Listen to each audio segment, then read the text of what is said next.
Selamat datang di sesi pembelajaran Action Research in Chemistry Education, atau dalam konteks Indonesia kita kenal sebagai penelitian tindakan kelas, disingkat PTK.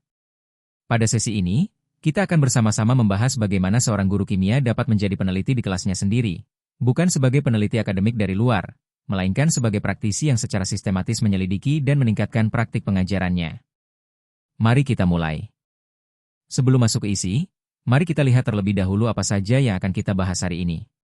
Kita akan mulai dari bagian 6.1, yaitu mengapa PTK itu penting bagi guru kimia. Kemudian kita akan memahami apa itu penelitian tindakan secara konseptual di bagian 6.2. Bagian 6.3 akan membahas inti dari PTK, yaitu siklus Plan, Act, Observe, Reflect. Di bagian 6.4, kita akan belajar bagaimana mengidentifikasi masalah dan merumuskan pertanyaan penelitian yang baik. Selanjutnya, bagian 6.5 membahas metode pengumpulan data, dan bagian 6.6 membahas cara menganalisis serta menginterpretasikan temuan. Bagian 6.7 menghadirkan 3 studi kasus nyata dari guru kimia di Indonesia. Dan terakhir, bagian 6.8 dan 6.9 akan membantu kita merancang PTK sendiri sekaligus mengantisipasi tantangan yang mungkin dihadapi. Mari kita mulai dengan sebuah refleksi sederhana. Guru kimia, melalui latar belakang akademiknya, sejatinya adalah seorang ilmuwan. Mereka memahami bahwa pengetahuan itu dihasilkan melalui penyelidikan yang sistematis. Mereka tahu bahwa setiap klaim memerlukan bukti, dan bahwa hipotesis harus diuji. Lalu, mengapa semangat ilmiah ini seringkali berhenti di pintu laboratorium, dan tidak dibawa masuk ke dalam ruang kelas? Disinilah penelitian tindakan hadir. Penelitian tindakan adalah bentuk penyelidikan sistematis yang dilakukan oleh guru terhadap praktiknya sendiri, dengan 2 tujuan utama. Pertama, memahami praktik tersebut secara lebih dalam, dan kedua, meningkatkan kualitas pembelajaran siswa.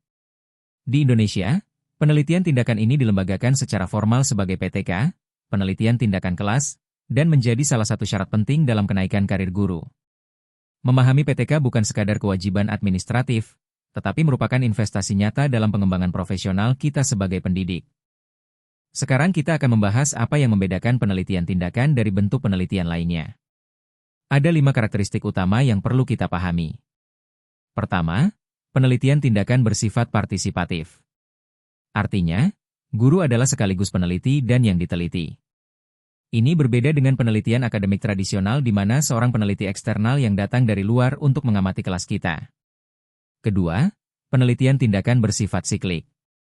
Ia tidak berjalan lurus dari awal ke akhir seperti eksperimen biasa, melainkan berputar melalui siklus-siklus, merencanakan, bertindak, mengamati, dan merefleksi, lalu diulang kembali. Ketiga, penelitian tindakan bersifat kontekstual. Temuan yang dihasilkan bukan untuk generalisasi universal, melainkan pengetahuan yang spesifik dan relevan untuk konteks kelas kita sendiri.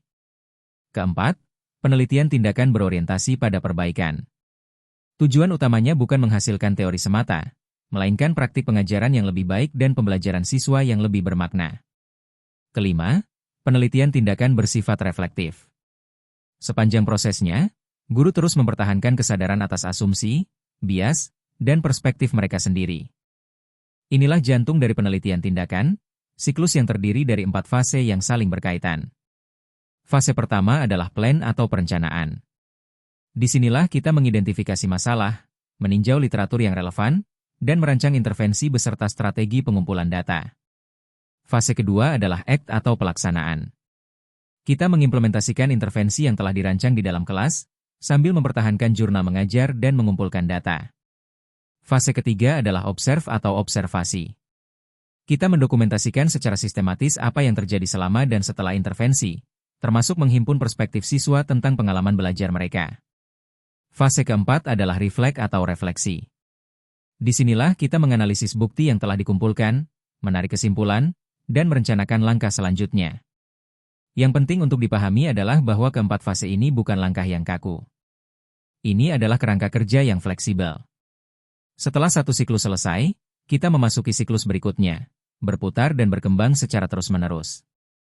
Mari kita lihat lebih rinci apa saja yang dilakukan di setiap fase. Di fase plan, kita mengidentifikasi dan mendefinisikan masalah dengan jelas, meninjau literatur dan pengetahuan praktik yang relevan, mengembangkan teori tentang mengapa masalah itu terjadi, serta merancang intervensi beserta metode pengumpulan datanya.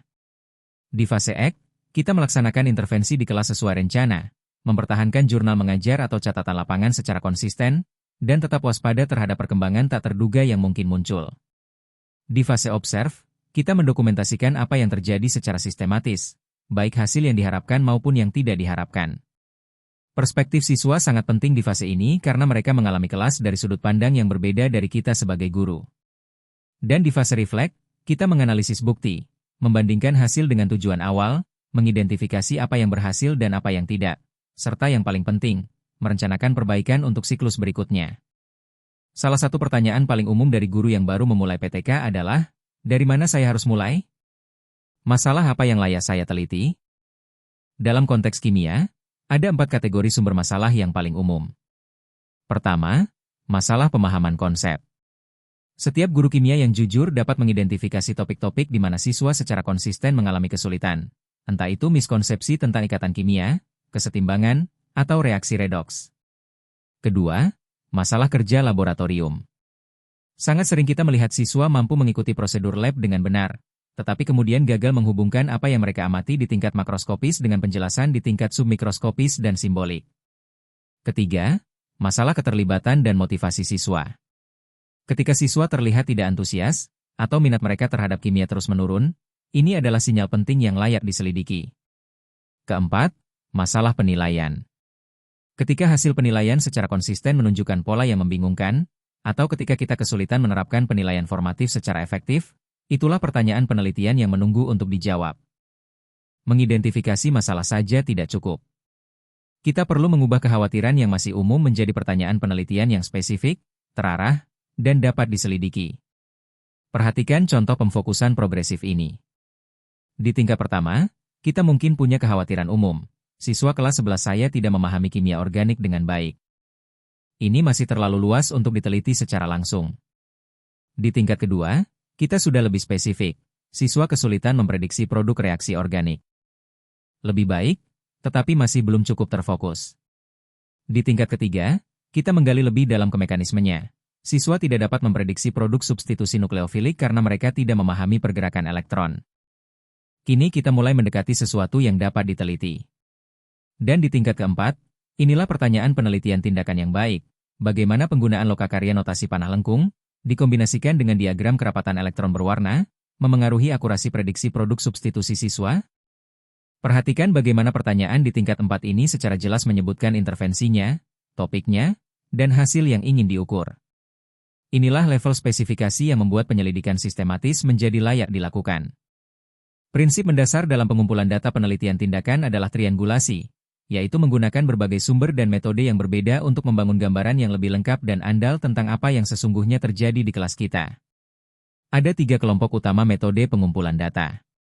Kelompok pertama adalah data berbasis penilaian. Ini mencakup pretest dan post-test, analisis per soal, bukan hanya skor total, instrumen diagnostik 2 tingkat yang mampu mengungkap tidak hanya jawaban siswa tetapi juga alasan di balik jawaban tersebut, serta laporan laboratorium dan tulisan siswa. Kelompok kedua adalah metode observasi. Yang paling mendasar adalah jurnal mengajar, catatan harian yang kita isi secara rutin selama penelitian berlangsung. Selain itu ada daftar periksa observasi terstruktur, rekaman audio atau video apabila memungkinkan, dan observasi sejawat, mengundang kolega terpercaya untuk mengamati kelas kita. Kelompok ketiga adalah metode suara siswa. Ini mencakup survei, wawancara individu atau kelompok kecil, tulisan reflektif singkat di akhir pelajaran, hingga protokol berpikir keras di mana siswa mengungkapkan pemikirannya secara lisan saat mengerjakan soal. Ingat, satu metode saja tidak cukup. Kombinasikan ketiganya sesuai kapasitas dan konteks kelas Anda. Setelah data terkumpul, langkah berikutnya adalah menganalisis dan menginterpretasikannya. Ada 2 jenis analisis yang perlu kita lakukan secara berdampingan.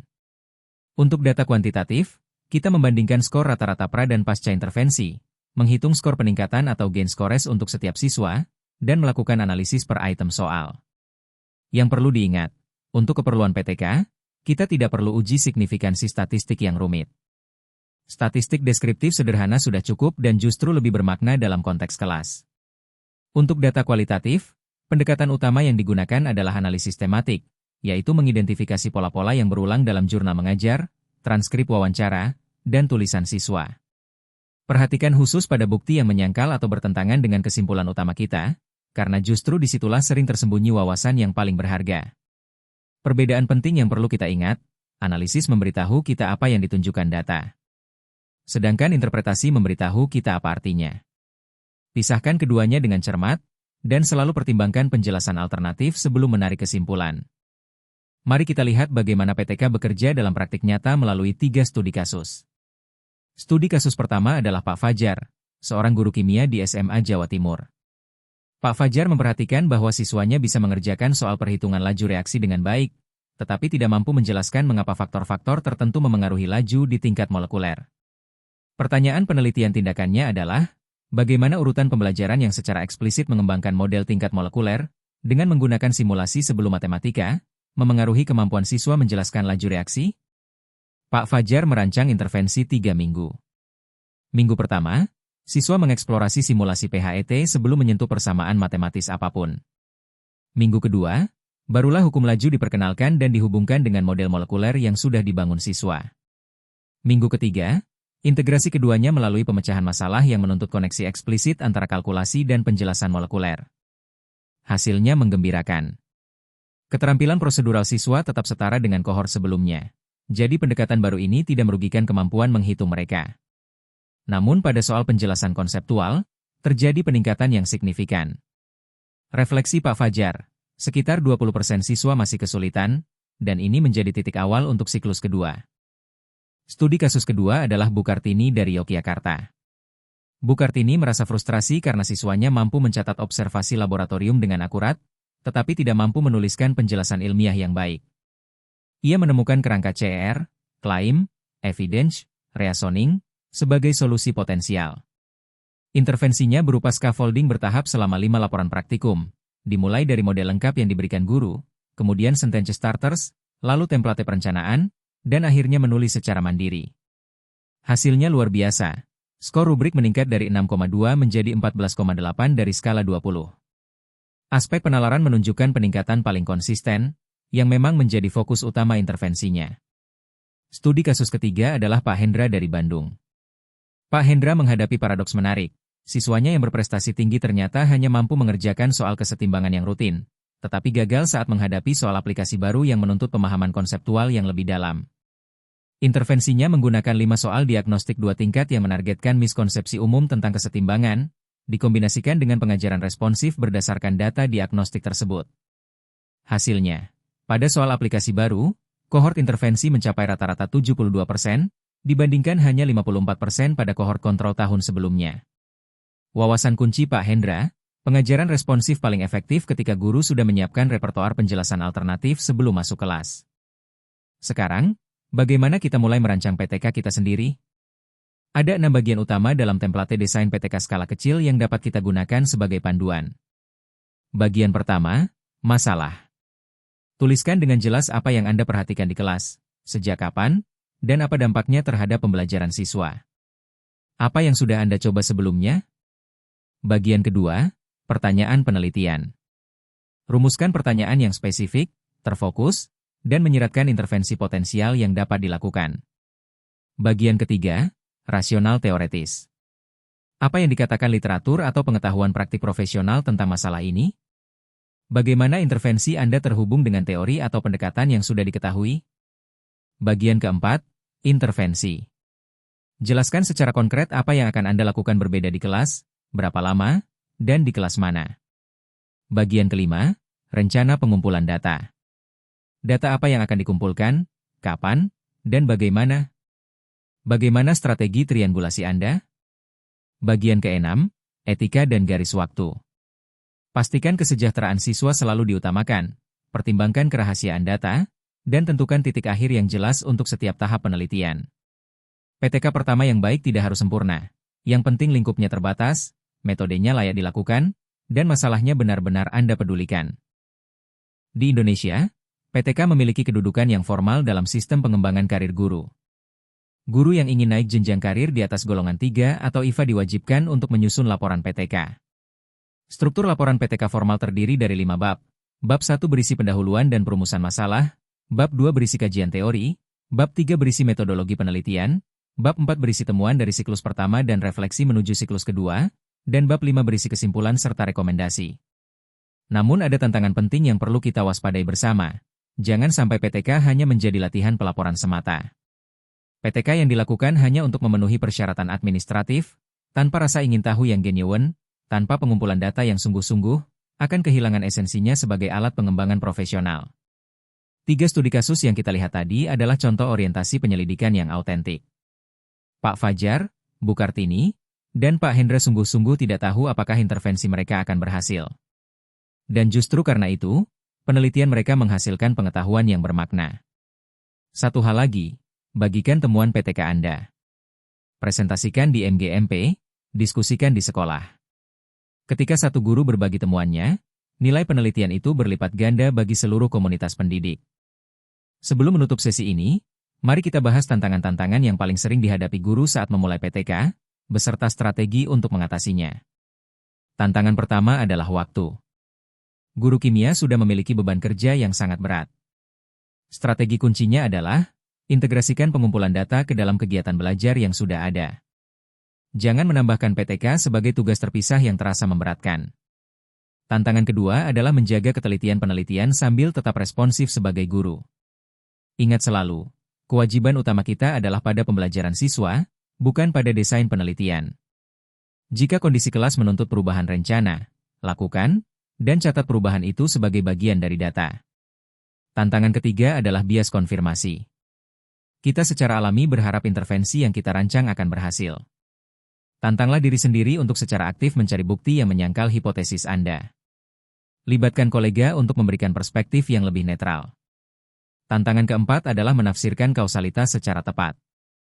Ketika pembelajaran siswa meningkat setelah intervensi, hindari kesimpulan yang terlalu cepat. Banyak faktor lain yang juga berubah secara bersamaan. Triangulasi data membantu kita membuat klaim yang lebih berimbang. Tantangan kelima adalah menulis dan berbagi temuan. Mulailah dari jurnal mengajar yang ditulis secara rutin, tulislah dalam segmen-segmen pendek, dan carilah teman menulis untuk saling mendukung. Mari kita simpulkan pembelajaran kita dengan 5 pesan kunci. Pertama, PTK adalah alat pengembangan profesional yang autentik, bukan sekadar formalitas karir. Ia adalah cara seorang guru menjadi ilmuwan di kelasnya sendiri. Kedua, siklus plan, act, observe, reflect adalah kerangka yang fleksibel, bukan resep yang kaku. Sesuaikan dengan konteks dan kebutuhan Anda. Ketiga, pertanyaan yang terfokus adalah kunci keberhasilan. Investasikan waktu yang cukup untuk memfokuskan pertanyaan penelitian Anda sebelum melangkah lebih jauh. Keempat, triangulasi data memberikan gambaran yang lebih lengkap dan andal. Jangan bergantung hanya pada satu sumber bukti. Kelima, setiap siklus menghasilkan pemahaman yang menginformasikan siklus berikutnya. Penelitian tindakan bukan titik akhir, ia adalah landasan yang terus berkembang. Seperti yang dikatakan Kemis dan koleganya, penelitian tindakan bukan titik akhir, melainkan landasan untuk siklus berikutnya. Terima kasih telah menyimak sesi ini. Semoga bab ini memberi Anda kepercayaan diri dan peta jalan yang jelas untuk memulai atau memperdalam perjalanan PTK Anda.